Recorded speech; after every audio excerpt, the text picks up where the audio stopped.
எனவே அந்த வகையில் கருணையே வடிவானவராக இருந்த நம்முடைய வள்ளலார் அவர்கள் எல்லோரும் மக்கள் யாவரும் கருணையோடு மக்களிடம் பழித்துக் கொள்ள வேண்டும். ஒன்றுக்கொருவர் உயிராக இருக்கும். அனைத்து உயிர்களும் நம்முடைய சமமான உயிர்கள். நம்முடைய பயிரை பார்த்து வாழிய அந்த வள்ளலார் அவர்கள் மக்கள் யாரும் நாம் ஒன்றாக வாழ வேண்டும், அன்போடு வாழ வேண்டும், கருணையோடு வாழ வேண்டும் கூறியதற்காக இந்த வள்ளலார் அவர்களை போற்றி இந்த என்னுடைய தாயின் நினைவு நாள், அது வேற என்னுடைய தாயின் நினைவு நாள் வருஷம் வர்றதில்லை.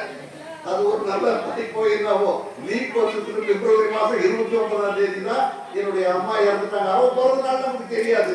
இதுல ஒரு சின்ன செய்தி என்னன்னா, நான் பிறந்ததே தெரியாது. அதான் உண்மை. அந்த காலத்து ஏதோ பிறந்ததா காரை தூக்கி இப்படி வைக்கணுவாங்க வாத்தியாருக்கு. அதுக்கு போய் இந்த கார் ஏற்றுனாக்கா சரி வயசுல பேர் அப்படின்னு பேர் எழுதுவாங்க.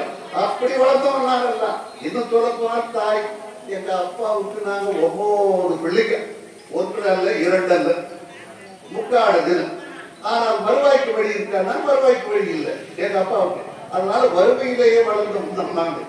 அந்த ஏதோ வளர்ந்த காலத்துல கொஞ்சம் தட்டு தடுமாறி அந்த கல்வி எங்களுக்கு கடை சேர்த்து விட்டது. அந்த கல்வியை பற்றி கொண்டு யாராவது உதவி செய்ய போறாங்க வந்து அவங்களுடைய கல்வி எங்க பெரியவங்க என்னை படிக்க வச்சார். கொஞ்சம் தூரம் எந்த வரைக்கும் அந்த டீச்சர் ட்ரைனிங் உனக்கு காட்டி விட்டார்.